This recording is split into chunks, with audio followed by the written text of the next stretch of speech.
Hello అండి, నమస్తే. Welcome back to Jayashree kitchen and tips. ఈరోజు మన వీడియోలో పచ్చిమిరపకాయలతో టమాటా పప్పు ఎలా చేసుకోవాలో చూద్దాం. ఈ పప్పు చాలా కమ్మగా రుచిగా ఉంటుంది. దీనికి కావాల్సిన పదార్థాలు: ఒక గ్లాస్ కందిపప్పు, కొద్దిగా పచ్చిమిర్చి, ఒక ఉల్లిగడ్డ, 4-5 టమాటాలు కట్ చేసి పెట్టుకోవాలి. అలాగే ఒక నిమ్మకాయ సైజంతా చింతపండు కట్ చేసి పెట్టుకోవాలి. ఒక గ్లాస్ కందిపప్పు తీసుకున్నాం కదండి, అది మంచిగా నీళ్ళల్లో కడుక్కోవాలి.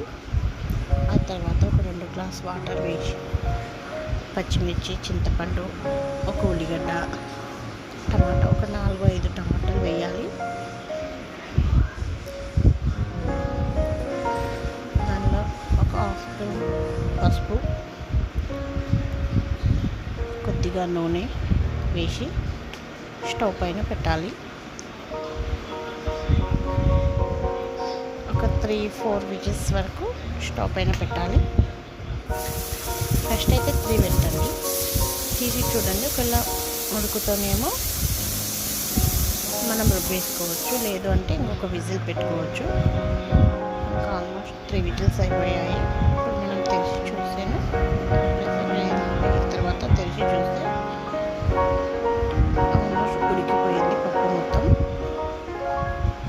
ఇప్పుడు దీన్ని కొద్దిగా రుబ్బుకోవాలి.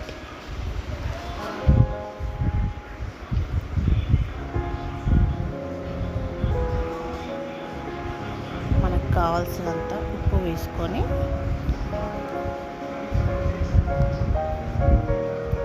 రుబ్బుకోవాలి. ఆ తర్వాత పోపు పెట్టుకోవాలి.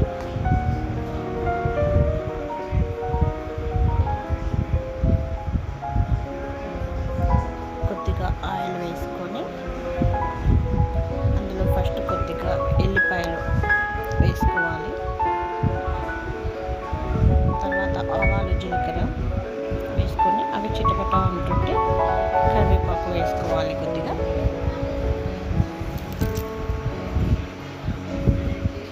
అది కొద్దిగా కలర్ చేంజ్ అవుతూ ఉంటే మనం కరివేపాకు వేసుకోవాలి.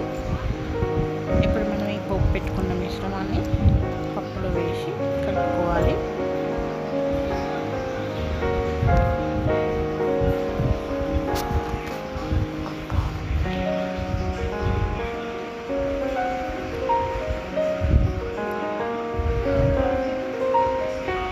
ఈ పప్పు చాలా రుచిగా కమ్మగా ఉంటుంది.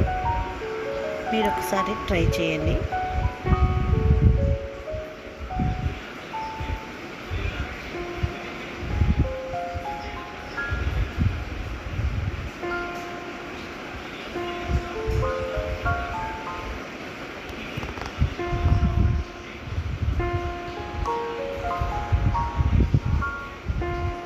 వేడి వేడి అన్నంలోకి పచ్చిమిరపకాయ టమాటా పప్పు రెడీ.